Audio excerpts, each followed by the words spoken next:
Apocalipse revela sobre o mal no mundo.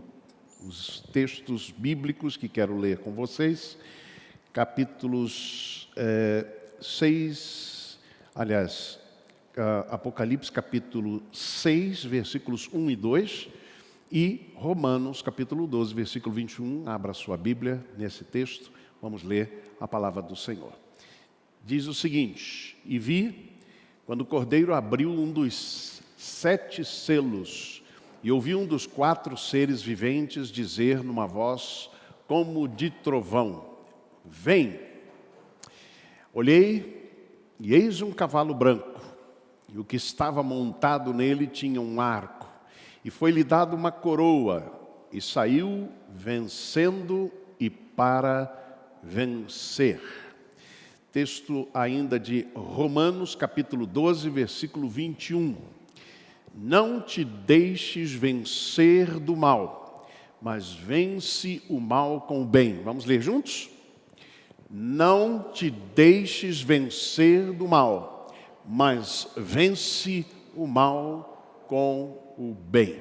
Deus aplique em nossos corações a sua bendita palavra.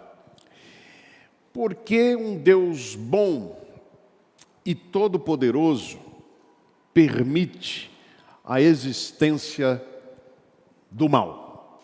Essa é uma pergunta clássica, tanto da filosofia como da teologia. Haverá sentido no caos maligno da história? Ou seja, esta presença do mal em muitos momentos na história?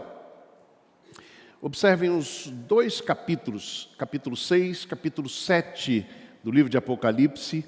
Eles mostram simbolicamente a presença do mal na história humana. Há uma lista detalhada do mal, mas será que a Bíblia oferece explicações para esta presença do mal? E esta questão principalmente, que é chamada de teodiceia, que é a tentativa de explicar a presença de um Deus, ou a atuação de um Deus bom e todo-poderoso, e, ao mesmo tempo, a presença do mal no mundo. A ascendência intrigante do mal do Império Romano deve ter ocupado muito a mente dos primeiros cristãos quando o livro de Apocalipse foi escrito, mais ou menos no ano 90 a 96, por aí, depois de Cristo. O livro do Apocalipse foi escrito por João o apóstolo, e ele escreveu lá da ilha de Patmos. Ilha de Patmos, que fica no mar Egeu. Foi o exílio de João.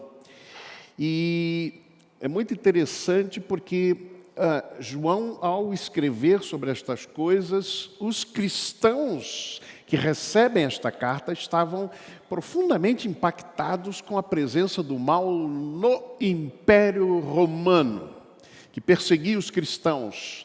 Basta lembrar de 2 imperadores que foram, de fato, as maiores atrocidades para os cristãos. Nero, principalmente, o imperador Nero e Diocleciano. Foram 2 imperadores que, de fato, massacraram, por assim dizer, os cristãos. Observem o seguinte: se o reino de Deus tinha sido inaugurado com Jesus Cristo, os exércitos romanos não deveriam desfrutar de tanta evidência e de tanta liberdade de agir, não é verdade? Esta é uma questão inquietante na mente deles. Um autor, Eugene Peterson, escreveu um comentário sobre o livro de Apocalipse, que é um livro muito interessante, chamado Trovão Inverso. Trovão Inverso. E uma reflexão em que ele usa principalmente a expressão últimas palavras. Não necessariamente porque o livro de Apocalipse seja o último livro da Bíblia, do Novo Testamento, mas porque ele trata das últimas coisas na história humana. E por isso nós utilizamos aqui, entre aspas, o termo a última palavra sobre o mal. E ele escreve algo muito interessante, ele diz, quando nós temos alguma experiência com o mal, nós somos tentados a senti-lo como absoluto. E ele cita um exemplo deste mal que contamina tudo mais na vida. E ele cita exatamente uma dor de dente. Vocês têm a imagem aí de uma pessoa com dor de dente, deitada na cama, arrasada, sem forças para nada. Ele diz, dor em um dente elimina a percepção da saúde nas outras partes do corpo. A gente esquece de que o resto do corpo está são, quando apenas um pequeno dente começa a dar a dor. Não é? Pois bem, este é o problema do mal. É que quando nós temos alguma experiência com o mal, ele nos parece absoluto, domina tudo, contamina tudo mais. E a gente se esquece, inclusive, dos pequenos, mas representativos sinais da graça de Deus.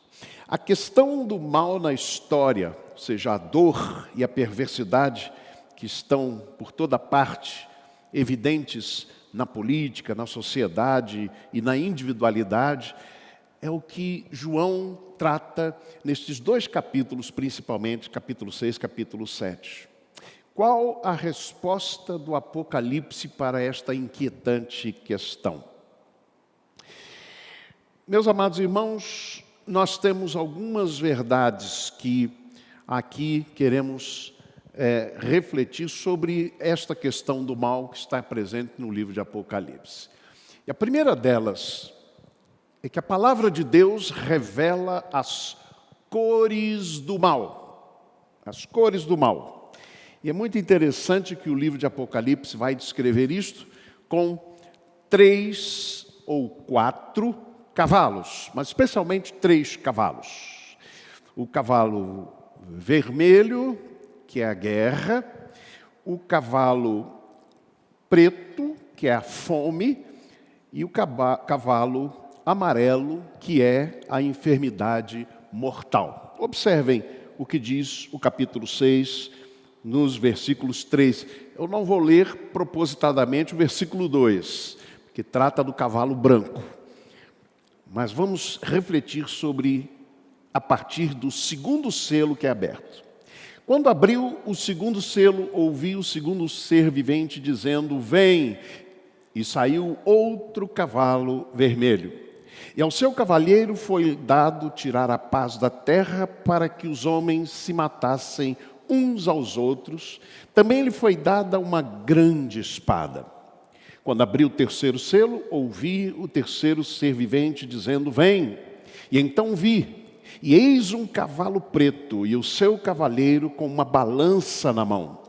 E ouvi uma como que voz no meio dos 4 seres viventes, dizendo, uma medida de trigo por 1 denário, 3 medidas de cevada por 1 denário, e não danifiques o azeite e o vinho. O 4º selo foi aberto. Quando o cordeiro abriu o 4º selo, ouvi uma voz do 4º ser vivente dizendo, vem, e olhei, e eis um cavalo amarelo, e o seu cavaleiro, sendo este chamado Morte e o Inferno, o estava seguindo. Foi-lhe dada autoridade sobre a 4ª parte da terra para matar a espada, pela fome, com a mortandade e por meio das feras da terra. Isto é o que nós poderíamos chamar de manifestações do mal, que estão presentes aí nestes 3 cavalos, que a gente chama de cores do mal. Aqui eu preciso fazer uma observação, porque nós não podemos transportar automaticamente estas cores para, por exemplo, ideologias do tempo presente. Nós vamos ter problema. Porque esse texto é lido aqui, é lido em outros países. Por que eu estou dizendo isso? Porque aparece aqui o cavalo vermelho, aparece o cavalo preto, mas especialmente o cavalo vermelho, que alguns vão dizer, olha aí. Não é? Ocorre que, por exemplo, a cor vermelha, no Brasil, é a cor de um determinado partido político, não é? De uma ideologia, digamos, mais à esquerda. Mas nos Estados Unidos, essa mesma cor é de um outro partido político, que é exatamente da direita. Por isso é que não podemos aqui estabelecer nenhuma relação. A Bíblia está revelando. Não. Na Alemanha nazista, a cor predominante do Partido Nacional Socialismo Alemão, não é? Partido de Adolf Hitler, era o marrom. Não? Era o marrom. Enfim, estas cores apenas são símbolos naquele momento de situações e manifestações do mal. A primeira delas é a guerra que vem exatamente pelo cavalo vermelho. Aqui nós temos a manifestação do mal que é especialmente marcada pela competição, ao invés de colaboração. Tiago, por exemplo, quando fala da guerra, ele diz, de onde vêm as guerras e os conflitos que há em vós?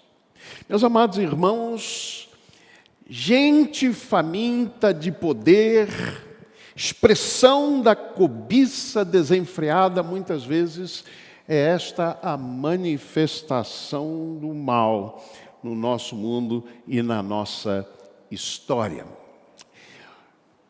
Uma observação muito importante é a do cavalo branco, sobre o qual está assentado Jesus Cristo. E um aprendizado que a gente pode fazer aqui é que Cristo jamais se assenta sobre o cavalo vermelho. Ou seja, a guerra, a morte que decorre dos conflitos e da guerra entre seres humanos, nada tem a ver com o Evangelho da paz. Cristo jamais se assenta sobre o cavalo da guerra, da mortandade, da desavença, do conflito. Jesus se assenta sobre o cavalo branco, que obviamente representa a paz. Mas nós vamos chegar lá já daqui a pouco. O segundo cavalo é exatamente o cavalo preto. Não é? Mais uma vez, eu insisto que as cores são apenas simbólicas aqui. Não é? E vocês sabem que na história, por exemplo, da escravidão, não é? Escravidão, no caso dos africanos, houve muita identificação da cor da pele com o mal, né? Inclusive na cultura brasileira, né? O preto era normalmente associado a isto. Foi muito interessante porque nas antigas simbolizações de Satanás ele era preto. Depois passaram para o vermelho. Hoje eu não sei qual é a cor que vão usar. Mas é muito interessante este aspecto, mais uma vez eu insisto. O cavalo preto traz a manifestação do mal, que é a fome. Mas marca especialmente o egocentrismo e a escassez, ao invés da solidariedade. Talvez o maior problema econômico, ou da economia no mundo, seja exatamente a escassez, a impossibilidade de que o planeta produza suficientemente para todos, de forma igual, para que todos tenham o direito ao alimento. Olha o que diz o texto: 1 quilo de trigo como salário de um dia. 3 quilos de cevada como salário de um dia. E o resto do texto diz, mas não estrague o azeite, nem o vinho. Como se estes produtos por si só pudessem suprir a fome. Alguém já disse, o Gene Peterson diz, pode-se fotografar o egocentrismo e a escassez presente nesta manifestação do mal. O 4º cavalo é o cavalo amarelo. Ele traz a doença, ou seja, a enfermidade, ao invés da saúde. Nós aceitamos o mito de que a atividade mais importante para o nosso corpo é trabalhar para ganhar dinheiro ou adquirir reputação. E com isso, as doenças aumentam. Essas manifestações do mal representadas no cavalo vermelho, no cavalo vermelho guerra, no cavalo preto, que é a morte, e no cavalo amarelo, que são as doenças, estão aqui representadas simbolicamente. São manifestações do mal. Ou seja, o livro de Apocalipse tenta mostrar como estes exemplos são a realidade do mundo em que vivemos. Muitos deles não como consequência, digamos, da própria vida em si. E às vezes nós acostumamos com estas coisas. Nós nos conformamos com esqueletos humanos, como vimos há poucos dias, de pessoas passando literalmente fome. Nós nos acostumamos. Nós queremos negar. E criamos desculpas para isso. Não, isso é invenção, isso é criação. João diz que é manifestação do mal. É manifestação do mal. Mas ele também traz as dimensões do mal. Versículos 9 a 17. Primeiro ele fala do mal menor, se é que a gente pode chamar assim, vamos botar entre aspas, que é a perseguição religiosa. Capítulo 6, versículos 9 a 11, falam daquilo que o povo de Deus estava experimentando. Perseguição do Império Romano e do imperador. Por que é chamado mal menor? Porque atinge só uma parte da população, no caso, os cristãos que estavam sofrendo a perseguição. Mas João também fala do mal maior, porque ele fala de catástrofes naturais que atingem todo o mundo. O que é que João nos mostra aqui, meus amados irmãos? Ele explica o mal e a presença do mal. Ele mostra como o mal não apenas atinge aqueles que vivem pela fé, e que até perguntam até quando. Versículo 10 é a pergunta que se faz.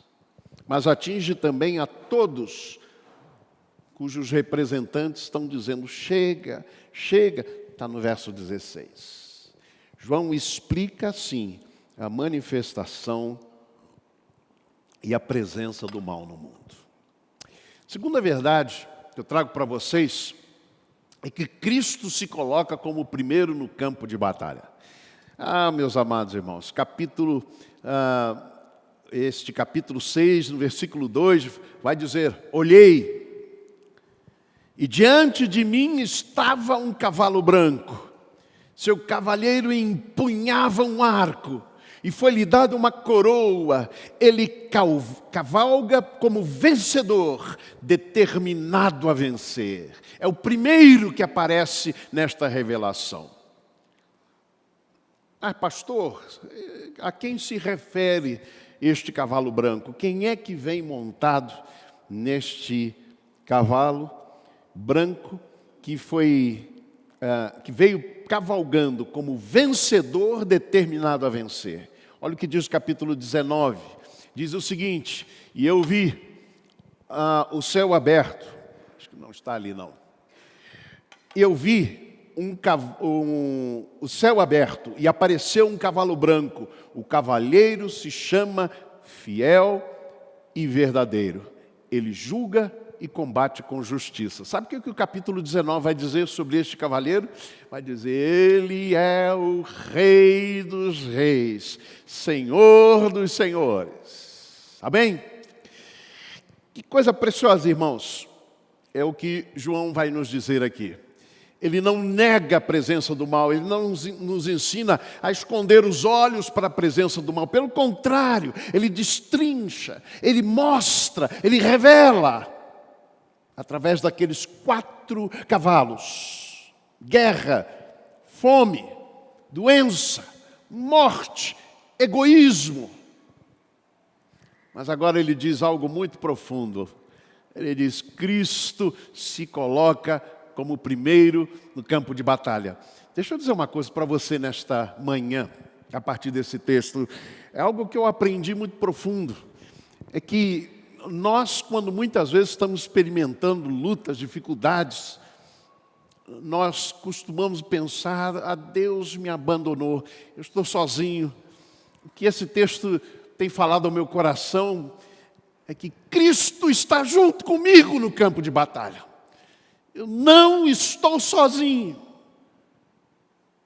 Ele é o primeiro a entrar. E esta é uma revelação profunda que João nos faz. Agora, pode parecer uma luta injusta, já que são 3 cavalheiros com seus cavalos, vermelho, preto, amarelo, contra um. É uma luta injusta, ingrata. Segundo a nossa percepção, há pouca chance de vitória. Entretanto, Jesus veio vencendo, e para vencer é o que diz o versículo 2. Eu quero repetir para você este versículo. Vi então, eis um cavalo branco, o seu cavaleiro com um arco, foi-lhe dado uma coroa, e ele saiu vencendo e para vencer. Meus irmãos, esta é a mensagem de todo o livro de Apocalipse para aqueles cristãos que estavam sofrendo perseguições, que estavam perdendo todos os seus bens, como João foi mandado para o exílio, para a ilha de Patmos. Quem visita hoje em dia a ilha de Patmos pode ter a impressão, mas João veio para um paraíso, que de fato é uma ilha belíssima ali no meio no mar Egeu. Muito bonita, muito bonita. E você pode pensar, não, isso aqui é um paraíso. João foi mandado para o paraíso. O que aconteceu com João? Ele foi tirado de sua terra. Lhe foi tirado tudo que ele possuía, embora a gente não tenha notícia de que ele fosse um possuidor de muitos bens, mas foi mandado para esta ilha onde não há água potável, até hoje. A água tem que chegar de fora. Ele foi mandado ali, para o exílio, não podia sair. E os outros cristãos estavam sofrendo lá. E João escreve esta mensagem, aí a mensagem principal do Apocalipse. Cristo veio para vencer. Ele entra no campo de batalha conosco. Ele não nos deixa sós. Nas nossas lutas diárias, estejam ou não representadas nestes 4 cavalheiros, ou nesses outros 3 cavalheiros e cavalos, mas nós não estamos sós. Lembre disso. Leve isso no seu coração. Agora um detalhe aqui muito interessante. As formas de vitória de Cristo. As formas de vitória de Cristo no Evangelho são um jumentinho entrando na cidade, um cordeiro pascual imolado e o Messias crucificado. Claro que na mente, no coração destes cristãos que ouviam a mensagem de João, estava esta imagem, mas como assim? Lembram que eu disse no início? O reino de Deus foi implantado, mas o exército romano está aí nos dominando. Jesus, o Messias, entrou num jumentinho e não num cavalo, num azalão, um cavalo bonito, branco. Não. Foi crucificado. Isso estava na mente deles. Eugene Peterson diz algo muito profundo quando ele mostra este Cristo vindo agora sobre um cavalo branco. Ele diz, olha, Cristo não mudou o seu modo de agir. O cavalo branco não mostra que ele desistiu de jumentos, cordeiros e cruzes, e que agora passou a usar cavalos, lanças e cetros. Não. A conclusão de Eugene Peterson é, antes, valida o fato de que o meio que ele escolheu para realizar a sua vontade e sua obra de salvação é mesmo contra todas as aparências, verdadeiramente vitorioso. A mensagem de João, com Jesus vindo sobre um cavalo branco, é que ele é vencedor, indiferentemente de qualquer aparência. Ele é vencedor. Há uma canção que nós cantamos que diz muito claro sobre isso. Não olho circunstâncias, não. Olho o seu amor. Não me guio por vistas, alegre sou. Quando a gente olha para a mensagem do Evangelho, a gente diz, não, mas este Evangelho de paz, de amor, não vai conseguir alcançar os objetivos. A gente tem que usar a arma, a espada.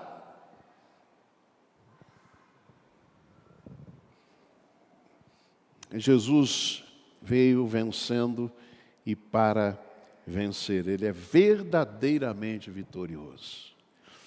O apóstolo Paulo, escrevendo aos Coríntios, 2 Coríntios capítulo 10, 3 a 5, ele fala sobre as armas da nossa milícia.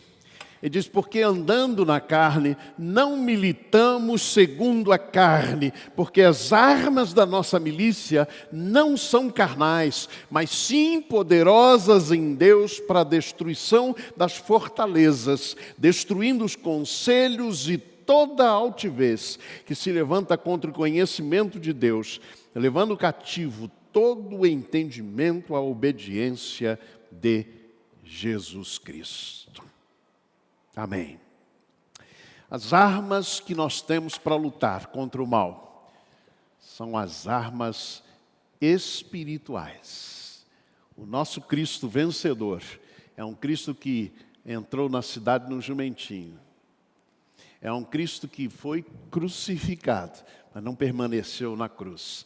Ele ressuscitou e venceu a morte. Última verdade que eu quero trazer para vocês é que a revelação de Jesus Cristo nos vê, a todos nós, suportando e superando o mal. Este é o desafio. Interessante, o capítulo 6 termina com uma inquietante pergunta. Quem poderá suportar, depois de descrever todas aquelas manifestações e dimensões do mal? Quem poderá suportar?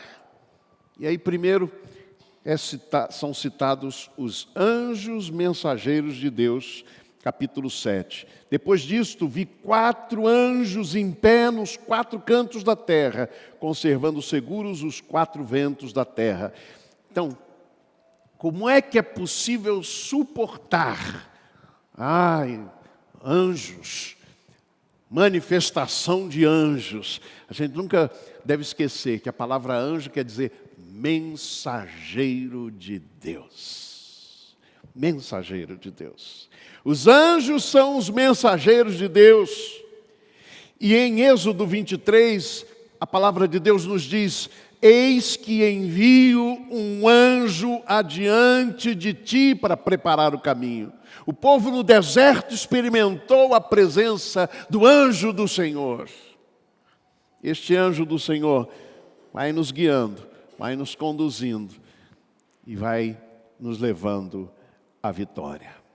Mas há um segundo aspecto aqui, é a grande multidão que estava ali presente 2 Coríntios, capítulo 10, versículo 3 a 5. Desculpe, não é 2 Coríntios, mas é exatamente Apocalipse, capítulo 7, versículos 9 e 10. Olhei e eis uma grande multidão que ninguém podia contar, e clamavam com grande voz: salvação ao nosso Deus e ao Cordeiro. Sabe como é que a gente pode enfrentar o mal? É contando com a presença de mensageiros de Deus, de sinais da presença de Deus, mesmo nos momentos mais difíceis da nossa vida. E em segundo lugar, comunidade cristã. O texto começa falando de 144 mil. E aí você podia dizer, poxa, mas então esse número é limitado. Quando chegar nos 144 mil, ninguém mais é salvo, é isso? Mas o verso seguinte, capítulo 7, versículos 9 e 10, vão dizer que João olhou e viu uma grande multidão, de toda tribo, nação e língua. É porque o primeiro número quer mostrar um valor simbólico. Eles representam as 12 tribos de Israel e a igreja do Senhor. E é por isso que ela agora virou um número multiplicado.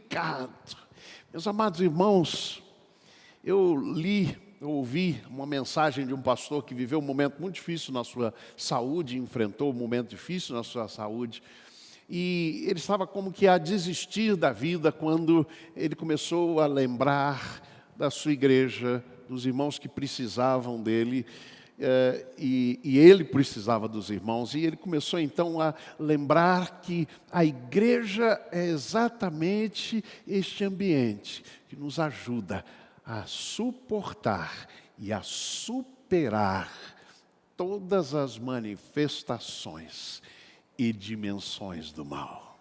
Isso que João quer dizer. Olhei e eis uma grande multidão. Meus amados irmãos, quando nós estamos sofrendo, a tendência é nos recolhermos, é nos isolarmos, é dizer, Deus me abandonou, a igreja não se importa. E aí nós começamos a faltar à igreja. Já notei isso muitas vezes. A pessoa começa a passar com problema. Pastor, não vou à igreja porque eu estou com problema. Essa comunidade aqui é que nos ajuda a suportar, mas também a superar manifestações e dimensões do mal. Olhei, e eis uma grande multidão que ninguém podia contar. Aparentemente, uma triste minoria, mas na verdade, com Deus, maioria absoluta. Concluindo, todo mal acontece em uma arena histórica, limitado por Cristo pela oração. O que Eugene Peterson quer dizer com esta conclusão? Vejam, em qualquer enumeração de uma série, os elementos mais importantes é o primeiro e o último. Como é que João começa o capítulo 6? Ele começa dizendo, vi quando o Cordeiro abriu um dos 7 selos, ouvi um dos 4 seres viventes, dizendo como se fosse voz de trovão, vem, e vi então um cavalo branco, e o seu cavaleiro em um arco, e foi-lhe dada a coroa, e saiu vencendo e para vencer. Depois de descrever todo o mal, ele conclui assim, no capítulo 6, primeiro, a pergunta, quem pode suportar? Então ele descreve tudo aquilo que nós vimos. Ao chegar no final, no capítulo 8, ele então vai descrever uma outra verdade e concluir com a abertura do 4º selo. Quando o Cordeiro abriu o 7º selo, houve silêncio no céu, cerca de meia hora. Então vi os 7 anjos que se achavam em pé diante de Deus, e lhes foram dadas 7 trombetas. Veio outro anjo, ficou de pé, junto ao altar, com um incensário de ouro, e foi-lhe dado muito incenso para oferecê-lo com as orações de todos os santos sobre o altar de ouro que se achava diante do trono. E da mão do anjo subiu a presença de Deus, a fumaça do incenso, com as orações dos santos.